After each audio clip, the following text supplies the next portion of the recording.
ಶಿರಸಿ ನಗರಕ್ಕೆ ನೀರು ಪೂರೈಕೆ ಮಾಡುವ ಮುಖ್ಯ ಜಲಮೂಲವಾದ ಕೆಂಗ್ರೆಯಿಂದ ಪೂರೈಕೆಯಾಗುವ ಕುಡಿಯುವ ನೀರನ್ನು ಶುದ್ಧೀಕರಿಸುವ ಶುದ್ಧೀಕರಣ ಘಟಕ ತುಂಬಾ ಹಳೆಯದಾಗಿದ್ದು ತನ್ನ ಸಾಮರ್ಥ್ಯ ಕಳೆದುಕೊಳ್ಳುವ ಹಂತದಲ್ಲಿದೆ.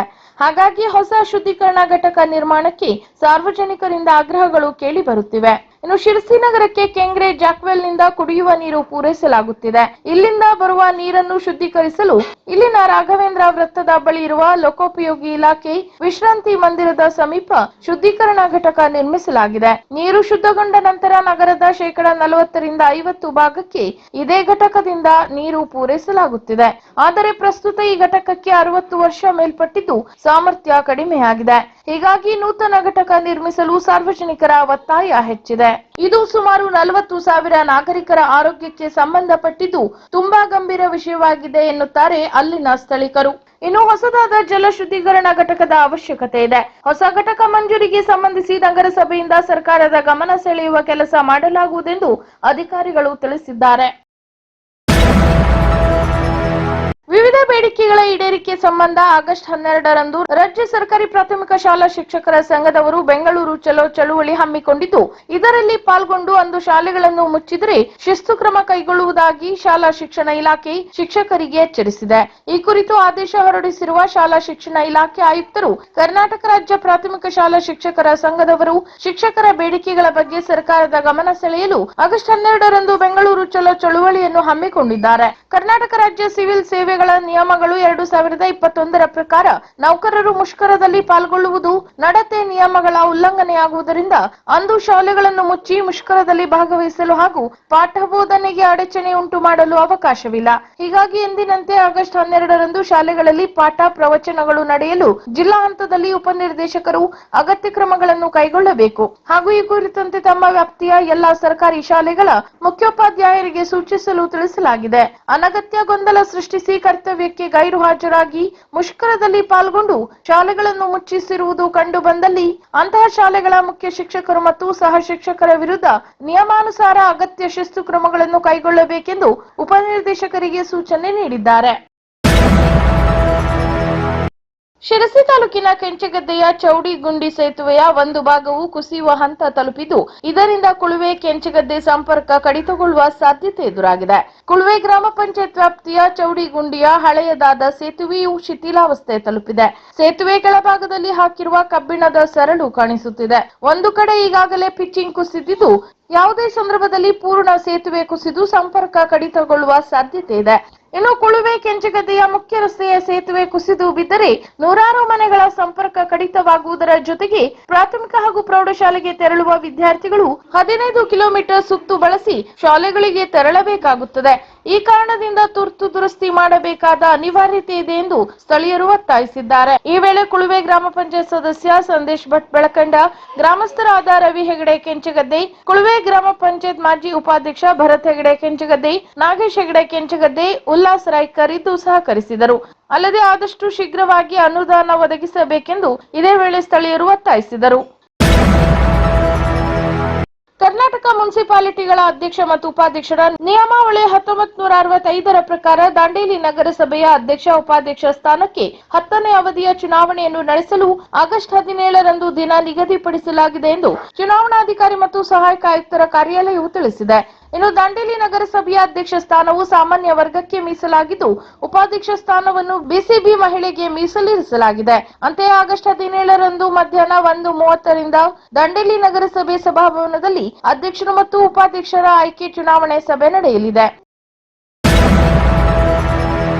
ಬಿಜೆಪಿ ಕಾರ್ಯಕರ್ತರನ್ನು ಹೀಯಾಳಿಸಿದ ಕಾಂಗ್ರೆಸ್ ಮಹಿಳಾ ಕಾರ್ಯಕರ್ತೆಯರ ಹೇಳಿಕೆ ಖಂಡನೀಯ ಎಂದು ಬಿಜೆಪಿ ಮಹಿಳಾ ಮೋರ್ಚಾ ರಾಜ್ಯ ಕಾರ್ಯಕಾರಿಣಿ ಸದಸ್ಯೆ ರೇಖಾ ಹೆಗಡೆ ತಿಳಿಸಿದರು. ಯಲ್ಲಾಪುರದಲ್ಲಿ ನಡೆದ ಮಾಧ್ಯಮಗೋಷ್ಠಿಯಲ್ಲಿ ಮಾತನಾಡಿದ ಅವರು, ಕಾಂಗ್ರೆಸ್ ಸರ್ಕಾರ ಬಡವರ ಪರವಾಗಿದ್ದೇವೆ ಎಂದು ಹೇಳುತ್ತಾ ಬಡವರಿಗೆ ಮೋಸ ಮಾಡುತ್ತಿದೆ. ಮೂಡ, ವಾಲ್ಮೀಕಿ ನಿಗಮದ ಹಗರಣ, ಭಾಗ್ಯದ ಹೆಸರಿನಲ್ಲಿ ಮೋಸ, ದರ ಏರಿಕೆ ಇತ್ಯಾದಿ ಕಾರಣಕ್ಕಾಗಿ ಜನರಿಗೆ ಈ ಲೂಟಿ ಸರ್ಕಾರದ ಮೇಲೆ ನಂಬಿಕೆ ಇಲ್ಲ ಎಂದು ಟೀಕಿಸಿದರು. ನಂತರ ಮಾತನಾಡಿದ ತಾಲೂಕು ಮಹಿಳಾ ಮೋರ್ಚಾ ಅಧ್ಯಕ್ಷೆ ಶ್ರುತಿ ಹೆಗಡೆ, ಪಾದಯಾತ್ರೆ ವಿರುದ್ಧ ಕಾಂಗ್ರೆಸ್ ಮಹಿಳಾ ಘಟಕದ ಹೇಳಿಕೆ ಖಂಡನೀಯ. ಭಾಗ್ಯ ಕೊಟ್ಟು ದಾರಿ ತಪ್ಪಿಸಿದ ಕಾಂಗ್ರೆಸ್ ಸರ್ಕಾರ ಭ್ರಷ್ಟಾಚಾರದಲ್ಲಿ ತೊಡಗಿದೆ. ಮೊದಲು ಅವರಲ್ಲಿರುವ ತಪ್ಪುಗಳನ್ನು ಸರಿಪಡಿಸಿಕೊಂಡು ಇನ್ನೊಬ್ಬರ ಮೇಲೆ ಗೂಬೆ ಕೂರಿಸಲಿ ಎಂದರು. ಇನ್ನು ಜಿಲ್ಲಾ ಕಾರ್ಯದರ್ಶಿ ಚಂದ್ರಕಲಾ ಭಟ್ ಮಾತನಾಡಿ, ರಾಜ್ಯ ಕಾಂಗ್ರೆಸ್ ಸರ್ಕಾರದ ಪಂಚ ಗ್ಯಾರಂಟಿ ಯೋಜನೆಗಳು ಪಂಚರ್ ಗ್ಯಾರಂಟಿ ಆಗಿವೆ. ಸರ್ಕಾರ ದುಡಿದು ತಿನ್ನುವ ಕೈಗಳು ಯಾಚಿಸುವಂತೆ ಮಾಡಿದೆ. ಹಿಂದುಳಿದ ವರ್ಗಗಳ ಹೆಸರಿನಲ್ಲಿ ಅವರಿಗಾಗಿಯೇ ಇಟ್ಟ ಹಣವನ್ನು ದುರ್ಬಳಕೆ ಮಾಡಿಕೊಂಡಿದ್ದಾರೆ ಎಂದರು. ಇನ್ನು ಜಿಲ್ಲಾ ಮಹಿಳಾ ಮೋರ್ಚಾ ಉಪಾಧ್ಯಕ್ಷೆ ಹೇಮಲತಾ ಹೆಗಡೆ, ತಾಲೂಕು ಮಹಿಳಾ ಮೋರ್ಚಾ ಪ್ರಧಾನ ಕಾರ್ಯದರ್ಶಿಗಳಾದ ನಿರ್ಮಲಾ ನಾಯ್ಕ್, ಸುನಂದಾ ಮರಾಠಿ ಸೇರಿದಂತೆ ಇನ್ನಿತರರು ಉಪಸ್ಥಿತರಿದ್ದರು. ಮುನಗೋಡ್ ಪಟ್ಟಣದ ಕಾಳನಕೊಪ್ಪ ರಸ್ತೆಯ ಪಕ್ಕದಲ್ಲಿರುವ ಸರ್ಕಾರಿ ಟಿಂಬರ್ ಡಿಪೋನಲ್ಲಿ ಅಕ್ರಮವಾಗಿ ಸಾಗುವಾನಿ ನಾಟ ಸಾಗಾಟ ಮಾಡಿದ ಪ್ರಕರಣಕ್ಕೆ ಸಂಬಂಧಿಸಿದಂತೆ ಗಂಭೀರ ಸಾಕ್ಷ್ಯಗಳಿದ್ದರೂ ಮುಚ್ಚಿ ಹಾಕುವ ಪ್ರಯತ್ನ ನಡೆಯುತ್ತಿದೆ ಎಂದು ಮೇಲ್ನೋಟಕ್ಕೆ ಕಾಣುತ್ತಿದ್ದು, ಅಧಿಕಾರಿಗಳ ವಿರುದ್ಧ ಯಾವುದೇ ರೀತಿಯ ಕ್ರಮ ಕೈಗೊಳ್ಳದಿರುವುದು ಸಾರ್ವಜನಿಕರ ತೀವ್ರ ಆಕ್ರೋಶಕ್ಕೆ ಕಾರಣವಾಗಿದೆ. ಶಿರಸಿ ತಾಲೂಕಿನ ಇಕ್ಕಂಬಿ ಬಳಿ ಪರವಾನಗಿ ಇಲ್ಲದೆ ಸಾಗುವಾನಿ ನಾಟ ಲಾರಿಯಲ್ಲಿ ಸಾಗಾಟ ಮಾಡುವ ವೇಳೆ ಅಧಿಕಾರಿಗಳು ರೆಡ್ ಹ್ಯಾಂಡ್ ಆಗಿ ಚೆಕ್ ಪೋಸ್ಟ್ ಬಳಿ ಹಿಡಿದಿದ್ದರು. ಆರ್ಎಫ್ಒ ಜಿಟಿ ರೇವಣ್ಕರ್ ಹಾಗೂ 5 ಜನ ಡಿಆರ್ಎಫ್ಒಗಳಾದ ಗುರುಚಂದ್ರ ಬ್ಯಾಳಿಯವರ್, ಮಾರುತಿ ಸೌರಂಗಾವಿ, ಮಹೇಶ್ ಬೋರ್ಕರ್, ಹನುಮಂತ ಬಂಡಿವಡ್ಡರ್, ಸುರೇಶ್ ವಡ್ಡರ್ ಎಂಬ ಅಧಿಕಾರಿಗಳನ್ನು 6 ತಿಂಗಳ ಕಾಲ ಸಸ್ಪೆಂಡ್ ಮಾಡಲಾಗಿತ್ತು. ಇನ್ನು ರಾಜ್ಯ ಮಟ್ಟದಲ್ಲಿ ಅರಣ್ಯ ಇಲಾಖೆಗೆ ಈ ಪ್ರಕರಣ ಅಧಿಕಾರಿಗಳು ತಲೆ ತಗ್ಗಿಸುವಂತೆ ಮಾಡಿತ್ತು. ಇನ್ನು ರಾಜ್ಯದಲ್ಲಿ ಹಲವಾರು ಟಿಂಬರ್ ಡಿಪೋಗಳಿದ್ದರೂ ಅಧಿಕಾರಿಗಳೇ ನಾಟ ಸಾಗಿಸಿದ ಪ್ರಕರಣದಲ್ಲಿ ಭಾಗಿಯಾಗಿರುವುದು ರಾಜ್ಯದಲ್ಲಿ ಎಲ್ಲೂ ನಡೆದಿರಲಿಲ್ಲ. ಮುನಗೋಡ್ ಅರಣ್ಯ ವಲಯಕ್ಕೆ ಇದೊಂದು ಕಪ್ಪು ಚುಕ್ಕೆಯಾಗಿ ಪರಿಣಮಿಸಿದೆ. ಶಿರಸಿ ತಾಲೂಕಾ ವ್ಯವಸಾಯ ಹುಟ್ಟುವಳಿಗಳ ಸಹಕಾರಿ ಮಾರಾಟ ಸಂಘ ನಿಯಮಿತ ಶಿರಸಿ ಉದರಡಿಕೆ ಮತ್ತು ಕೊಳೆ ಅಡಿಕೆ ಖರೀದಿ ಆಗಸ್ಟ್ 12ರ ಸೋಮವಾರದಿಂದ ಆರಂಭ. ಸ್ಥಳ TMS sales yard, APMC yard, Sirsi. ರಾಜ್ಯದಲ್ಲಿ ಜಿಲ್ಲಾ ಮತ್ತು ತಾಲೂಕು ಪಂಚಾಯತ್ಗಳಿಗೆ ಚುನಾವಣೆ ನಡೆಸದೆ 3 ವರ್ಷ ಕಳೆದಿದೆ. ಚುನಾವಣೆ ನಡೆಸಿ ಎಂದು ರಾಜ್ಯ ಚುನಾವಣಾ ಆಯೋಗ ಪದೇ ಪದೇ ಮನವಿ ಮಾಡಿದ್ದನ್ನು ಕಿವಿಗೆ ಹಾಕಿಕೊಳ್ಳದ ಸರ್ಕಾರ ನಿರ್ಲಕ್ಷಿಸುತ್ತಲೇ ಬಂದಿದೆ. ಇನ್ನು ಜಿಲ್ಲಾ ಮತ್ತು ತಾಲೂಕು ಪಂಚಾಯತ್ಗಳಿಗೆ ಚುನಾವಣೆ ನಡೆಸದೇ ಇದ್ದಲ್ಲಿ ಕೇಂದ್ರ ಸರ್ಕಾರದ 2100 ಕೋಟಿ ರೂಪಾಯಿ ಅನುದಾನ ಕೈತಪ್ಪುವ ಸಾಧ್ಯತೆ ಎದುರಾಗಿದ್ದು, ಇದೀಗ ನ್ಯಾಯಾಲಯ ನೀಡುವ ಆದೇಶದ ಮೇರೆಗೆ ರಾಜ್ಯ ಸರ್ಕಾರದ ಚುನಾವಣೆ ನಿರ್ಧಾರವಾಗಲಿದೆ ಎನ್ನಲಾಗುತ್ತಿದೆ. ಇನ್ನು ಜಿಲ್ಲಾ ಪಂಚಾಯತ್, ತಾಲೂಕು ಪಂಚಾಯತ್ಗಳಿಗೆ 2021ರಿಂದ ಚುನಾವಣೆ ನಡೆದಿಲ್ಲ. 15ನೇ ಹಣಕಾಸು ಆಯೋಗದಲ್ಲಿ 2020-21ನೇ ಸಾಲಿನಿಂದೀಚೆ ಕೇಂದ್ರ ಸರ್ಕಾರದಿಂದ ರಾಜ್ಯಕ್ಕೆ 2100 ಕೋಟಿ ರೂಪಾಯಿ ಅನುದಾನ ಬರಬೇಕಿತ್ತು. ಸ್ಥಳೀಯ ಸಂಸ್ಥೆಗಳಿಗೆ ಚುನಾವಣೆ ನಡೆದು ಅಲ್ಲಿ ಚುನಾಯಿತ ಆಡಳಿತ ವ್ಯವಸ್ಥೆ ಇದ್ದರೆ ಮಾತ್ರ ಅನುದಾನ ಬಿಡುಗಡೆ ಮಾಡಲಾಗುತ್ತದೆ. ಒಂದೊಮ್ಮೆ ಜಿಲ್ಲಾ ಮತ್ತು ತಾಲೂಕು ಪಂಚಾಯತ್ಗಳಿಗೆ 2025ರ ಮಾರ್ಚ್ ಅಂತ್ಯದವರೆಗೂ ಚುನಾವಣೆಗಳು ನಡೆಯದಿದ್ದರೆ 2100 ಕೋಟಿ ರೂಪಾಯಿ ಅನುದಾನ ಸಿಗುವುದಿಲ್ಲ ಎಂದು ಹೇಳಲಾಗಿದೆ. ಕಾಳಿ ಸೇತುವೆ ಕುಸಿದ ಸಂದರ್ಭದಲ್ಲಿ ಕಾಳಿ ನದಿಗೆ ಬಿದ್ದಿರುವ ಲಾರಿಯನ್ನು ಮೇಲೆತ್ತಿ ಕೊಡುವಂತೆ ಲಾರಿ ಮಾಲೀಕನ ವಿನಂತಿಗೆ ಸ್ಪಂದಿಸಿರುವ ಜಿಲ್ಲಾಧಿಕಾರಿ, ಆ ಕಾರ್ಯವನ್ನು ರಾಷ್ಟ್ರೀಯ ಹೆದ್ದಾರಿ ಗುತ್ತಿಗೆ ಸಂಸ್ಥೆ ಐಆರ್ಬಿ ಅವರು ಮಾಡಲಿದ್ದಾರೆ ಎಂದು ತಿಳಿಸಿದ್ದಾರೆಂದು ಗೊತ್ತಾಗಿದೆ. ಇನ್ನು ಲಾರಿ ಸಂಘದವರ ಕೋರಿಕೆ ಮೇರೆಗೆ ಜನಶಕ್ತಿ ವೇದಿಕೆ ಅಧ್ಯಕ್ಷ ಮಾಧವ್ ನಾಯಕ್ ಜಿಲ್ಲಾಧಿಕಾರಿ ಜೊತೆ ದೂರವಾಣಿ ಮೂಲಕ ಮಾತನಾಡಿದಾಗ ಈ ಬಗ್ಗೆ ಪ್ರತಿಕ್ರಿಯಿಸಿರುವ ಜಿಲ್ಲಾಧಿಕಾರಿ ಅವರು, ಲಾರಿಯನ್ನು ಮೇಲೆತ್ತಿ ಕೊಡುವಂತೆ ಐಆರ್ಬಿ ಅವರಿಗೆ ಸೂಚನೆ ನೀಡಲಾಗಿದೆ. ಲಾರಿಗೆ ವಿಮೆ ಇದ್ದು ಲಾರಿಯನ್ನು ಕಂಪನಿಯವರು ಗುಜರಿಗೆ ಹಾಕುತ್ತಾರೆ. ಈ ಲಾರಿಯನ್ನು ಇನ್ಶೂರೆನ್ಸ್ ಕಂಪನಿಗೆ ಹಸ್ತಾಂತರ ಮಾಡಬೇಕಾಗುತ್ತದೆ. ಲಾರಿ ಮಾಲೀಕರಿಗೆ ನೀಡಲು ಬರುವುದಿಲ್ಲ. ಈಗಿರುವ ಸೇತುವೆ ಮೇಲಿನಿಂದ ಲಾರಿ ಮೇಲೆತ್ತಲು ಸಾಧ್ಯವಿಲ್ಲ. ಇದರಿಂದ ಹೊಸ ಸೇತುವೆಗೆ ಹಾನಿ ಆಗುವ ಸಾಧ್ಯತೆಗಳು ಇರುತ್ತವೆ. ಹೀಗಾಗಿ ಸೇತುವೆಯ ಅವಶೇಷಗಳನ್ನು ತೆರವು ಮಾಡುವ ಸಂದರ್ಭದಲ್ಲಿ ಲಾರಿ ಮೇಲೆತ್ತಿ ನೀಡುತ್ತೇವೆ ಎಂದು ಈಗಾಗಲೇ ಲಾರಿ ಮಾಲಕರಿಗೆ ತಿಳಿಸಲಾಗಿದೆ ಎಂದು ಮಾಧವ್ ನಾಯ್ಕ್ ಅವರಿಗೆ ಸ್ಪಷ್ಟಪಡಿಸಿದ್ದಾರೆ. ಭಾರತ ಸೇವಾದಳ ಶಿರಸಿ ಶೈಕ್ಷಣಿಕ ಜಿಲ್ಲೆ ಹಾಗೂ ತಾಲೂಕು ಸಮಿತಿ ಆಶ್ರಯದಲ್ಲಿ ಆಗಸ್ಟ್ 8ರಂದು ಭಾರತ ಸೇವಾದಳ ಜಿಲ್ಲಾ ಕಚೇರಿಯಲ್ಲಿ ರಾಷ್ಟ್ರಧ್ವಜ ಮಾಹಿತಿ ಶಿಬಿರವನ್ನು ನಡೆಸಲಾಯಿತು. ತಾಲೂಕಾ ಮಟ್ಟದ ಅಧಿಕಾರಿಗಳಿಗೆ ಹಾಗೂ ಪಂಚಾಯತ್ ಅಭಿವೃದ್ಧಿ ಅಧಿಕಾರಿಗಳಿಗೆ ನಡೆಸಿದ ಈ ಶಿಬಿರವನ್ನು ಸಹಾಯಕ ಆಯುಕ್ತೆ ಶ್ರೀಮತಿ ಕಾವ್ಯಾರಾಣಿ ಕೆವಿ ಅವರು ಗಿಡಕ್ಕೆ ನೀರೆರೆಯುವ ಮೂಲಕ ಉದ್ಘಾಟಿಸಿದರು. ನಂತರ ಪ್ರಾತ್ಯಕ್ಷಿಕೆಯಾಗಿ ಧ್ವಜವಂದನೆ ನೆರವೇರಿಸಿ ಶುಭ ಕೋರುತ್ತಾ ರಾಷ್ಟ್ರಧ್ವಜದ ಮಾಹಿತಿಯನ್ನು ಎಲ್ಲರೂ ತಿಳಿದುಕೊಳ್ಳುವುದು ಅತಿ ಅವಶ್ಯ. ರಾಷ್ಟ್ರಧ್ವಜಕ್ಕೆ ಗೌರವ ಕೊಡುವುದು, ಧ್ವಜ ಕಟ್ಟುವ ಮಾಹಿತಿಯನ್ನು ಅಧಿಕಾರಿಗಳಾದ ನಾವು ಅರಿತಿರಬೇಕು ಎಂದರು. ನಂತರ ಮುಖ್ಯ ಅತಿಥಿಗಳಾಗಿ ಆಗಮಿಸಿದ ತಹಶೀಲ್ದಾರ್ ಶ್ರೀಧರ ಮುಂದಲಮನಿ ಮಾತನಾಡುತ್ತಾ ತಪ್ಪುಗಳು ಆಗದಂತೆ ಜಾಗೃತಿ ವಹಿಸಿ ಎಂದು ಸಲಹೆ ನೀಡಿದರು. ಇನ್ನು ಭಾರತ ಸೇವಾದಳ ಜಿಲ್ಲಾ ಸಂಘಟಕ ರಾಮಚಂದ್ರ ಹೆಗಡೆ ರಾಷ್ಟ್ರಧ್ವಜದ ಮಾಹಿತಿ ಪ್ರಾತ್ಯಕ್ಷಿಕೆಯಾಗಿ ಧ್ವಜ ವಂದನೆ, ಧ್ವಜ ಕಟ್ಟುವ ವಿಧಾನ, ಧ್ವಜ ಅವರೋಹಣ ವಿಧಾನಗಳನ್ನು ತಿಳಿಸಿಕೊಟ್ಟರು. ಇನ್ನು ಗೌರವ ರಕ್ಷೆಯೊಂದಿಗೆ ಆರಂಭವಾದ ಕಾರ್ಯಕ್ರಮದಲ್ಲಿ ಸರ್ವಧರ್ಮ ಪ್ರಾರ್ಥನೆ ಹಾಡಲಾಯಿತು. ಭಾರತ ಸೇವಾದಳ ಜಿಲ್ಲಾ ಕಾರ್ಯದರ್ಶಿ ಪ್ರೊಫೆಸರ್ ಕೆಎನ್ ಹೊಸ್ಮನಿ ಪ್ರಾಸ್ತಾವಿಕವಾಗಿ ಮಾತನಾಡಿ ಸ್ವಾಗತಿಸಿದರು.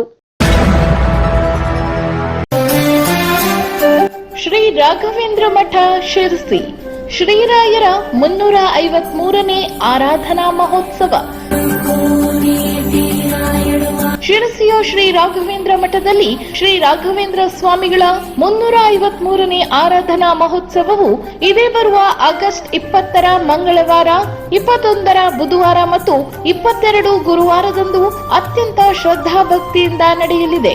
ಆ ದಿನಗಳಲ್ಲಿ ಪ್ರತಿದಿನ ಮುಂಜಾನೆ ಧಾರ್ಮಿಕ ಕಾರ್ಯಕ್ರಮ, ಮಧ್ಯಾಹ್ನ ನಂತರ ಸಾಂಸ್ಕೃತಿಕ ಕಾರ್ಯಕ್ರಮಗಳು ನಡೆಯಲಿದ್ದು, ಆರಾಧನಾ ಮಹೋತ್ಸವದಂದು ನಡೆಯಲಿರುವ ವಿವಿಧ ಸೇವಾ ವಿವರಗಳಿಗೆ ಮಠದ ಕಾರ್ಯಾಲಯವನ್ನು ಸಂಪರ್ಕಿಸಲು ಕೋರಲಾಗಿದೆ. ಅಲ್ಲದೆ ಈ ಕಾರ್ಯಕ್ರಮದಲ್ಲಿ ಭಕ್ತಾದಿಗಳು ಸಕ್ರಿಯವಾಗಿ ಪಾಲ್ಗೊಂಡು ಶ್ರೀರಾಯರ ಕೃಪೆಗೆ ಪಾತ್ರರಾಗಬೇಕಾಗಿ ವಿನಂತಿಸುವವರು ಅಧ್ಯಕ್ಷರು ಮತ್ತು ಸದಸ್ಯರು, ಶ್ರೀ ರಾಘವೇಂದ್ರ ಸೇವಾ ಸಮಿತಿ, ಶ್ರೀ ರಾಘವೇಂದ್ರ ಸ್ವಾಮಿ ಮಠ, ಶಿರಸಿ.